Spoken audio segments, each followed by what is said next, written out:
देखो, मैंने आपको हमेशा कहा है कि यदि आप पैसे की तंगी से छुटकारा पाना चाहते हो तो आप हर दिन का 10 रुपए, 20 रुपए, 30 रुपए बचाना शुरू कर दो। ये छोटी छोटी आपकी सेविंग्स ना आगे चल के आपको फाइनेंशियल फ्रीडम देंगी। अगर आप अभी का समय देखो तो आप खुद देखो कि कितना ज्यादा महंगाई है, हम सरवाइव नहीं कर पा रहे। तो आप खुद सोचो कि आने वाले 10 से 15 सालों में ये महंगाई चरम सीमा में होगी, तो उस वक्त आप क्या करोगे? भाई, अगर आप 10,000 रुपए भी महीना कमा रहे हो तो आज से ही अपने फिजूल के खर्चों में से सिर्फ 10 से 20 रुपए सेव करना शुरू कर दो।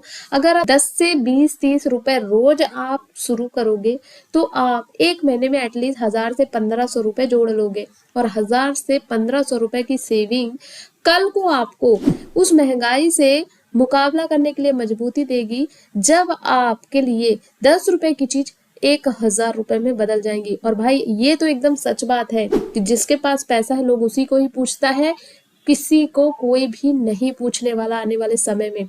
तो क्या आप नहीं चाहते कि आपके बच्चों का भविष्य अच्छा हो जाए? क्या आप नहीं चाहते कि आपको उस वक्त किसी के सामने हाथ ना फैलाना पड़े?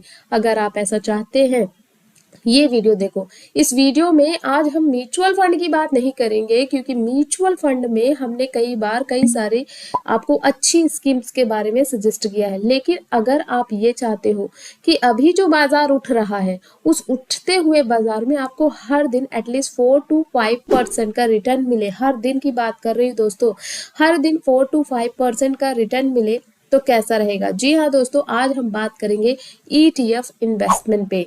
ETF इन्वेस्टमेंट म्यूचुअल फंड की तरह ही होता है, लेकिन ये कैसे काम करता है और आज के टाइम पे यदि आप आज से ही अपना पैसा बनाना शुरू करना चाहते हैं तो फिर इस ETF इन्वेस्टमेंट को अच्छे से समझो। देखो, वैसा तो मेरा मानना ही है, और यदि कोई एक स्मार्ट इन्वेस्टर है तो वो हमेशा अपनी थिंक ये बना के चलता है कि हमें पैसे लॉन्ग टर्म के लिए इन्वेस्ट करना है, और करना भी चाहिए, क्योंकि लॉन्ग टर्म में रिस्क नहीं होता है, बहुत ही कम होता है। वैसे तो मार्केट अप डाउन होता ही रहता है, लेकिन फिर भी मार्केट हमेशा एक चाल से नहीं चलता। आज अगर मार्केट गिरा हुआ है तो कल वो उठेगा ही। तो लॉन्ग टर्म की इन्वेस्टमेंट हमको रिस्क मैनेजमेंट अच्छे से सिखा देती है, हमें ज्यादा प्रॉब्लम नहीं होती है, और लॉन्ग टर्म में अच्छा रिटर्न भी मिलता है। तो हमारी सोच ऐसी होनी चाहिए कि हम लॉन्ग टर्म में इन्वेस्ट करें, अपने मनी को सेव करते हुए, एंड आपको अच्छा ग्रोथ भी देखने को मिले। ऐसा नहीं है कि आपने ऐसे म्यूचुअल फंड या ETF में पैसा लगा दिया जहां पे ग्रोथ ही नहीं है, तो फिर ऐसे में आपका सिर्फ टाइम लॉस्ट होता है। तो आज हम आपको बेस्ट ऐसे ETF सजेस्ट कर रहे हैं जिसमें अगर आप आज भी बनाना चाहो तो 4 से 5% का रिटर्न बना सकते हो डेली बेसिस पे। और यदि आप इसमें लॉन्ग टर्म के लिए इन्वेस्ट करोगे तो आपके लिए और भी बेहतर है। चलिए जानते हैं कौन से है वो ETF और किस तरीके से इस ETF का पूरा डेटा है। सबसे पहले हमने से पहले बस एक ही निवेदन है आप सभी से, चैनल में पहली बार आना हुआ चैनल को जरूर सब्सक्राइब कर लो, क्योंकि इस चैनल पे आपको मैं बहुत ही महत्वपूर्ण जानकारी देती रहती हूँ। साथ ही अगर आपको थोड़ा सा भी अच्छा लगे, वीडियो को लाइक करना। तो चलिए शुरू करते हैं। तो आज की वीडियो में हम जानेंगे ETF होता क्या है, कैसे इन्वेस्टमेंट करना है, बेस्ट ETF कौन से हैं, अभी मार्च एंडिंग चल रहा है ना, मार्च एंडिंग तक बाय करने के लिए, और अगर लॉन्ग टर्म के लिए इन्वेस्टमेंट करना है तो कौन से हैं। ETF का डेटा आप कैसे चेक कर सकते हो और कैसे इस ETF को बाय कर सकते हो, सब कुछ इस वीडियो में हम कवर करेंगे। तो बस वीडियो को बिना स्किप किए हुए देखना, ठीक है। चलिए अब हम यहाँ पे देखते हैं भारत में अभी के लिए बेस्ट ETF जिसमें निवेश किया जा सकता है। हम बात कर रहे हैं मार्च 2025 की। सबसे पहले हम अभी के लिए बात करेंगे कि अगर आप हर दिन का 4 to 5% बनाना चाहते हो, क्योंकि चूंकि मार्केट अभी ग्रोथ में है, 4 से 5 दिनों में देखा होगा कि सभी के लगभग पोर्टफोलियो ग्रीन हो गए। क्यों हो गए? क्योंकि मार्केट अपनी चाल बदल दिया। तो भाई, इसमें अगर आप प्रॉफिट कमाना चाहते हो 10 से 15, 15 से 20 हजार रुपए का डेली बेसिस पे प्रॉफिट कमाना चाहते हो, तो अभी के लिए ये ETF जो बता रही हूँ ना, ये भी आपको काफी अच्छा रिटर्न दे रहा है, कम से कम 4 to 5% का। और अगर आप इन्हीं ETFs में लॉन्ग टर्म के लिए इन्वेस्टमेंट करते हो तो भी आपको काफी बेहतरीन ऑप्शन देखने को मिलेंगे। अभी मैं आपको दिखाऊंगी तो आप भी चौंक जाओगे। ओके, तो सबसे पहले बता देती हूँ, बहुत सारे लोग ऐसे होंगे जिन्हें ETF पता ही नहीं है ETF होता क्या है, ठीक है। तो देखिए, ETF का फुल फॉर्म होता है एक्सचेंज ट्रेडेड फंड, ठीक है। ये एक स्मार्ट निवेश होता है। अब देखो, जब आप स्टॉक मार्केट में शेयर में पैसा लगाते हो तो क्या होता है, अप डाउन होता है, जिसकी वजह से आपका पैसा बहुत जल्दी ही लूज हो जाता है। लेकिन अगर आप ETF के थ्रू इन्वेस्टमेंट करते हो तो आप इंडिविजुअल स्टॉक खरीदते हैं और आप मतलब एक स्कॉट खरीद के आप पूरे इंडेक्स और सेक्टर में निवेश कर लेते हैं। मतलब एक ETF से आप कई सारी कंपनियों के स्टॉक में निवेश कर लेते हैं, ठीक है। ओके, अब यहाँ पे देखो ये कम खर्चे होते हैं, मतलब इसका जो एक्सपेंस रेशियो होता है कम होता है। सबसे इंपॉर्टेंट चीजें हैं, डाइवर्सिफिकेशन होता है, मतलब आप एक ही ETF में नहीं बल्कि आप एक ETF के जरिए कई सारी कंपनियों में पैसा निवेश करते हैं और लिक्विडिटी भी आपको बेहतरीन देखने को मिल जाती है, ठीक है। ओके, तो ETF है क्या दोस्तों? ETF म्यूचुअल फंड और स्टॉक का मिला जुला रूप होता है। मतलब देखो इसमें स्टॉक में अगर डायरेक्ट पैसे लगाते हैं तो क्या होता है कि शेयर बाजार ऊपर गया नीचे गया तो अपन को लॉस बहुत जल्दी देखने को मिल जाता है। पर म्यूचुअल फंड ऐसी चीज होती है जिसमें मैंने आपको बताया पावर ऑफ कंपाउंडिंग वर्क करती है ना। तो ये दोनों का मिला जुला रूप होता है जिसमें आप शेयर मार्केट में स्टॉक की तरह ही, जिसे मतलब स्टॉक की तरह खरीद बेच सकते हैं, ठीक है। लेकिन इसमें क्या होता है, एक ETF के जरिए आप एक साथ कई कंपनियों के शेयर्स में निवेश कर सकते हैं, ठीक है। ETF किसी इंडेक्स सेक्टर और कमोडिटी को ट्रैक करता है जिससे उनमें निवेश करके आप पूरे मार्केट मूवमेंट का लाभ उठा सकते हैं। तो जैसे मैंने बताया ना कि आप एक ETF ले लिए मान लीजिए और उसके अंदर जो भी कंपनियां हैं तो जैसा उनमें मूवमेंट होगा उसका लाभ आप ले सकते हैं, ठीक। तो आज की वीडियो में हम अभी के लिए जो बेहतरीन ETF है निवेश के लिए जो आकर्षक हो सकते हैं वो बताते हैं। तो चलिए अब पेन कॉपी ले लीजिए, है ना। मैं यहाँ पे इसका डेटा भी चेक करना आपको बताने वाली हूँ। तो सबसे पहला है मोतीलाल ओसवाल।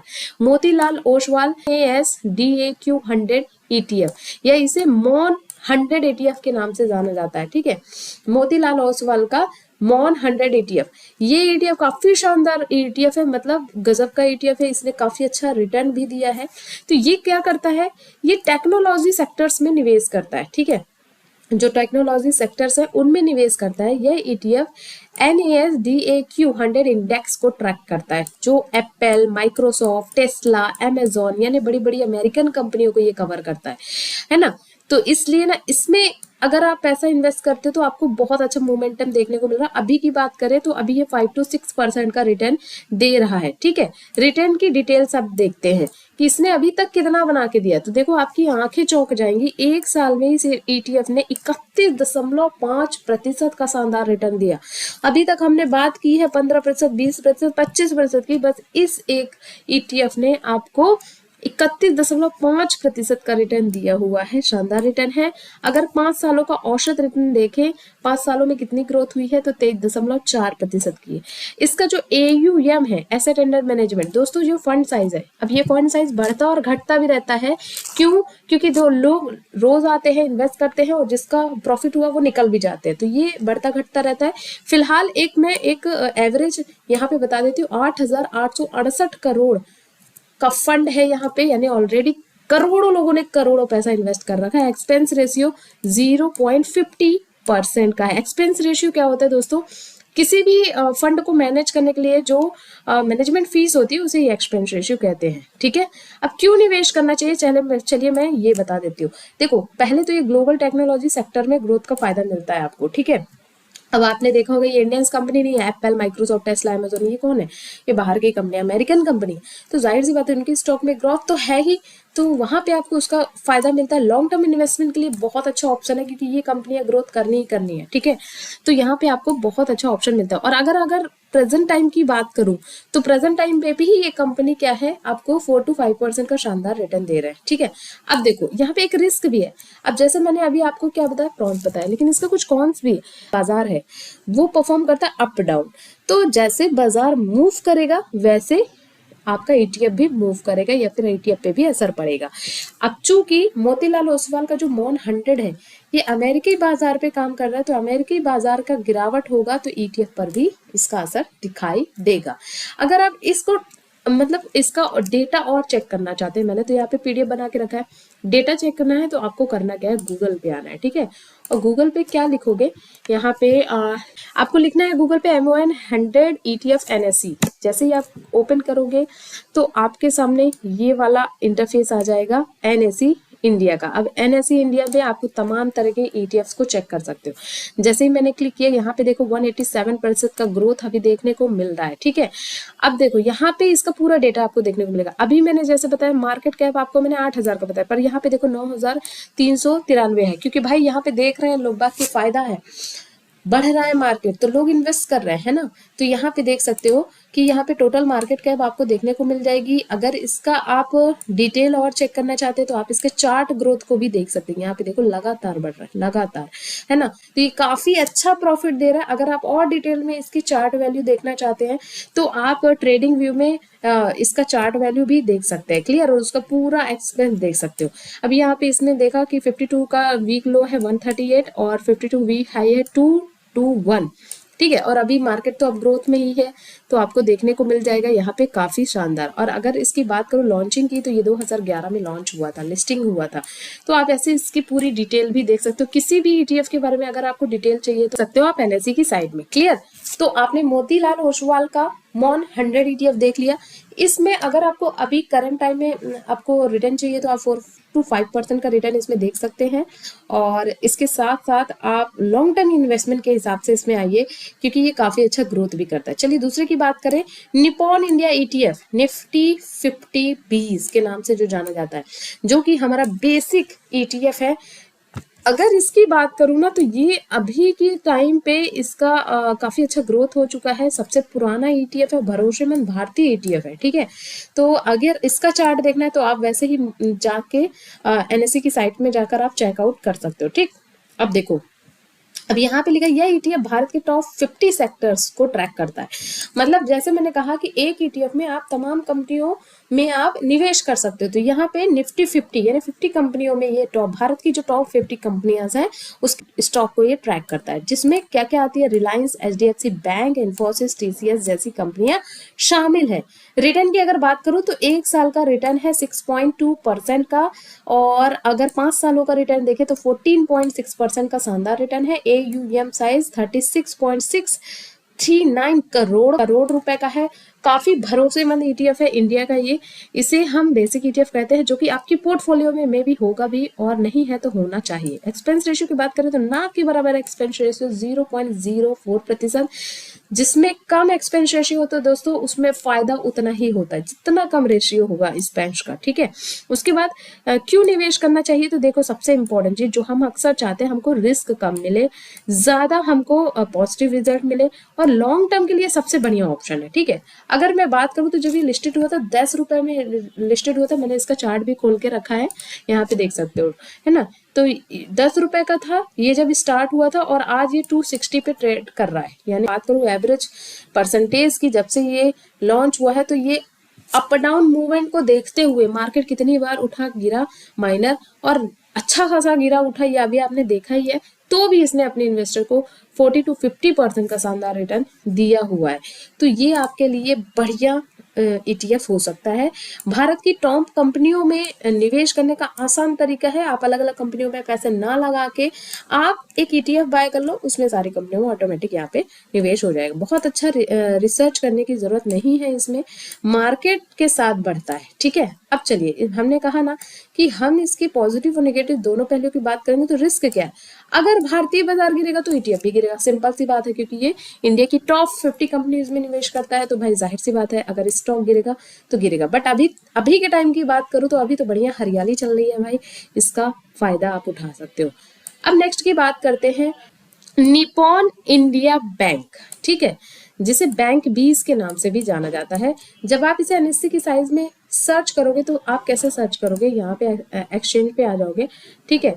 तो आप यहाँ पे कैसे सर्च करोगे, देखो इस साइट में आ गए। साइट में आने के बाद आपको यहाँ पे तमाम तरीके के ईटीएफ देखने को मिल जाएंगे, ठीक है। तो आपको यहाँ पे सर्च करना पड़ेगा, साइड में यहाँ पे जैसे ये दिख रहा है ना, ये तो आपको यहाँ पे सर्च करना पड़ेगा। इस तरीके से आप यहाँ पे ढूंढ सकते हो। तो बैंक 20 के नाम से है, चलिए मैं उसको भी सर्च करके आपको बता देती हूँ।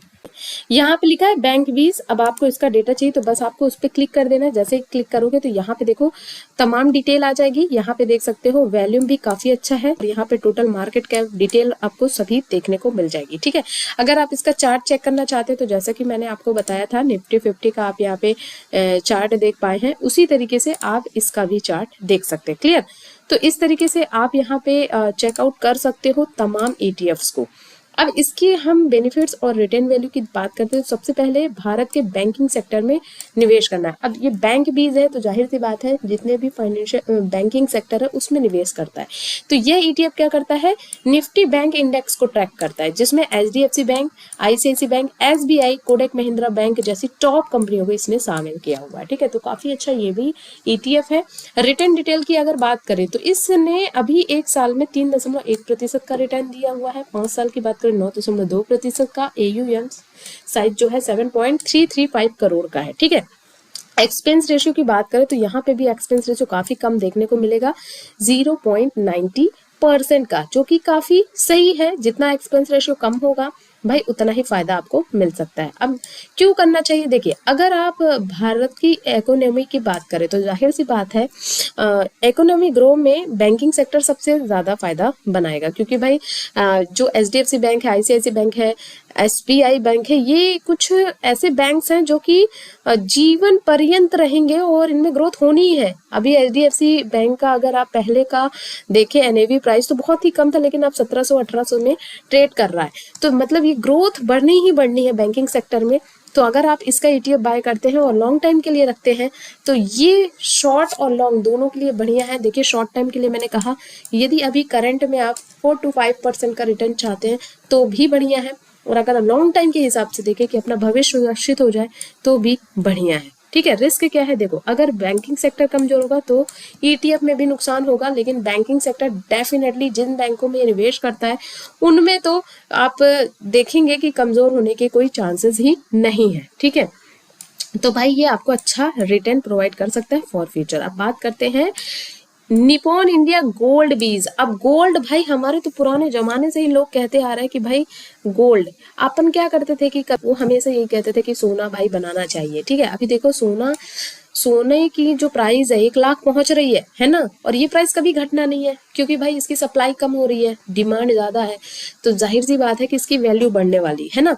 तो पहले के जमाने में जो लोग सोना इकट्ठा कर रहे थे ना, या सोने पे इन्वेस्टमेंट करना इंपॉर्टेंट रखते थे, अगर अपने अभी भी पेरेंट्स की बात करूँ तो काफी सारा गोल्ड इन्वेस्ट करते फिजिकली, लेकिन अब डिजिटली जमाना है तो लोग क्या कर रहे हैं, ऑनलाइन गोल्ड को स्टोर कर रहे हैं अपने पास। ठीक है, तो गोल्ड में निवेश करने का सबसे आसान तरीका है, अगर आपके पास ज्यादा पैसा नहीं है तो आप कम पैसे से भी गोल्ड में निवेश कर सकते हो। ठीक है, ईटीएफ गोल्ड कीमतों को ट्रैक करता है, जिससे आप सोने की कीमतों का जितना बढ़ेगा उतना फायदा उठा पाएंगे। और जाहिर सी बात है सोने की कीमत तो बढ़नी है, गिरना तो है ही नहीं। सोना चांदी कुछ ऐसी चीजें हैं जिसकी सप्लाई कम है, डिमांड ज्यादा है, तो इनकी वैल्यू भी बढ़ना ही बढ़ना है। आने वाले सालों में तो 1 लाख क्या 1.5 लाख 2 लाख भी सोना चला जाएगा। तो जितना निवेश करके रखेंगे उतना ही फायदा आपको यहाँ पे देखने को मिल जाएगा। एयूएम साइज की बात करें तो 15,000 करोड़ से भी ज्यादा लोगों ने इन्वेस्ट कर रखा है। ऑनलाइन की बात करें फिजिकली तो सबने रखा है अपने घर पे। एक्सपेंस रेशियो भी थोड़ा सा ज्यादा देखने को मिलेगा, पर लॉन्ग टाइम के लिए इन्वेस्ट करते हैं तो आपको रिटर्न भी काफी अच्छा देखने को मिलेगा यहाँ पे। ठीक है, तो यहाँ पे मार्केट में अनिश्चितता होती है तो गोल्ड सेफ इन्वेस्टमेंट होता है। मान लीजिए उतार चढ़ाव हुआ, ठीक है, शेयर बाजार में, कंपनियों में, तो जो गोल्ड का इन्वेस्टमेंट होता है बहुत सेफ इन्वेस्टमेंट होता है, क्योंकि इसमें आपको ना के बराबर उतार चढ़ाव देखने को मिलता है। ठीक है, एंड यहाँ पे इन्फ्लेशन से बचाव के लिए अच्छा ऑप्शन है कि महंगाई आगे बढ़ ही रही है तो उससे आप महंगाई को बीट कर सकते हैं। की कीमतों में उतार चढ़ाव होगा तो इस पे इफेक्ट पड़ेगा, जो कि आपको लगता है तो मुझे कमेंट में जरूर बताना। अब हम अपने 5वें ईटीएफ की बात करते हैं जिसका नाम है एसबीआई ईटीएफ निफ्टी 50। ठीक है, एसबीआई का ईटीएफ निफ्टी 50 अब लॉन्ग टर्म क्रिएशन के लिए बेस्ट हो सकता है ये, क्योंकि ये ईटीएफ निफ्टी 50 इंडेक्स को ट्रैक करता है, जिससे आप भारत की टॉप कंपनियों में निवेश कर सकते हैं। सालाना और 5 साल का रिटर्न देखें, यानी पिछले 5 सालों का रिटर्न देखें तो 15.6% का शानदार रिटर्न है। एनएवी प्राइस अगर देखें तो 250 रुपये चल रहा है ना। एयूएम साइज है तो देख सकते हो, आप खुद ही गिन लो, 2,12,886 करोड़। खुद सोचो कितना बड़ा फंड साइज है। एक्सपेंस रेशियो ना के बराबर है, बहुत ही सेफ है और बहुत ही शानदार है फॉर फ्यूचर के लिए। ठीक है, कम लागत में भारत की बड़ी कंपनियों में आप निवेश कर सकते हो, क्योंकि ये भी निफ्टी 50 में निवेश करता है। लॉन्ग टर्म ग्रोथ के लिए बेस्ट ऑप्शन हो सकता है। अगर यहाँ पे शॉर्ट टर्म ट्रेडिंग कोई कर रहा है तो उसके लिए ज़्यादा फायदेमंद ये नहीं है, लेकिन लॉन्ग टर्म के लिए बहुत ही शानदार है। अब मैंने आपको 5 बेस्ट ईटीएफ बताए, जो कि एक से बढ़ के एक ETF है। अगर आप इसमें निवेश करना चाहते हैं तो पहली बात खुद की रिसर्च करें, क्योंकि मैं कोई सेबी रजिस्टर्ड पर्सन नहीं हूँ। दूसरी बात, आप खुद से एनालाइज करें, और अगर आपके टच में कोई लीगल एडवाइज़र है तो उससे सलाह ज़रूर लें। पर्सनल रिसर्च के बाद ही आप इन्वेस्टमेंट की जर्नी शुरू करें, और टर्म्स कंडीशन को ज़रूर पढ़ सकते हैं, क्योंकि भाई देखिए निवेश करना जोखिम भरा हो सकता है, पैसे अप डाउन हो सकते हैं। सो आप पहले सारे डिटेल्स को अच्छे से पढ़ें, उसके बाद ही आप निवेश की प्रक्रिया शुरू करें। अब निवेश अगर कोई करना चाहता है तो कैसे कर सकता है, कुछ स्टेप्स मैं आपको बता देती हूँ। मान लीजिए आप फर्स्ट टाइम आ रहे हो और देख रहे हो कि लोग शेयर मार्केट या फिर ETF म्यूचुअल फंड में पैसे बना रहे हैं, तो भाई उसके लिए पहला स्टेप क्या हो सकता है? पहला स्टेप ये होगा कि सबसे पहले आपको क्या करना होगा कि किसी भी आपको एक डीमेट अकाउंट खुलवाना होगा, ठीक है। अब डीमेट अकाउंट आप चाहें तो बैंक में भी अपने जाके खुलवा सकते हैं, सब में फैसिलिटी है, और या तो आप किसी मार्केट में जो एप्स है उनके थ्रू भी, जो ट्रेडिंग एप्स है उनके थ्रू भी आप अकाउंट खोल सकते हैं, जैसे ज़ेरोधा हो गया, grow app, up stock, angel one. इस तरीके से आप इन एप्स में भी अपना डीमेट अकाउंट ओपन कर सकते हैं, ठीक। उसके बाद आपको क्या करना है, जो भी आपको ETF बाय करना है उसको पहले आप चुनें और उसके बारे में अच्छा डिटेल से रिसर्च कर लें, ठीक है। उसके बाद उसे खरीदें। अगर लॉन्ग टर्म इन्वेस्टमेंट है तो SIP इन्वेस्टमेंट का उपयोग करें, क्योंकि SIP के थ्रू यदि इन्वेस्टमेंट करते हो तो भाई आपको और भी अच्छा बेनिफिट देखने को मिलता है। और अगर आप शॉर्ट टाइम ट्रेडिंग कर रहे हैं तो सही एंट्री और सही एग्जिट प्लान करें।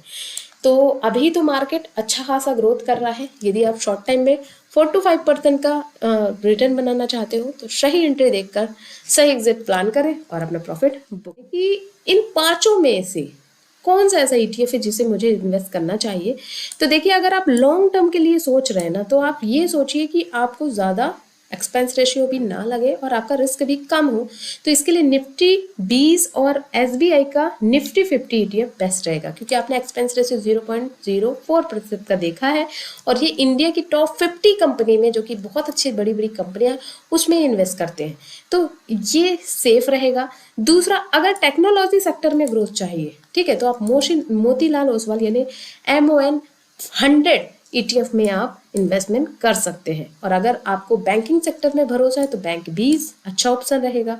और अगर आप सोचते हो कि नहीं भैया हमको कोई रिस्क नहीं चाहिए, हम तो गोल्ड में ही इन्वेस्ट करेंगे, तो भाई गोल्ड भी आपके लिए अच्छा ऑप्शन है। चुन के आपके सामने मैंने ETFs रखे हैं। तो अब आप मुझे कमेंट में बताइए कि आप किस ETF में निवेश कर रहे हैं या करना चाहते हैं, कमेंट में ज़रूर बताइएगा। और अच्छी लगी वो वीडियो ज़रा सी भी तो भाई एक लाइक करके मेरा मोटिवेशन ज़रूर बढ़ाना। ऐसी इन्फॉर्मेटिव वीडियो के लिए चैनल को सब्सक्राइब करना बिल्कुल मत भूलना, इसे 4 दोस्तों के साथ शेयर भी करना। मिलती हूँ अगले वीडियो में। थैंक यू दोस्तों।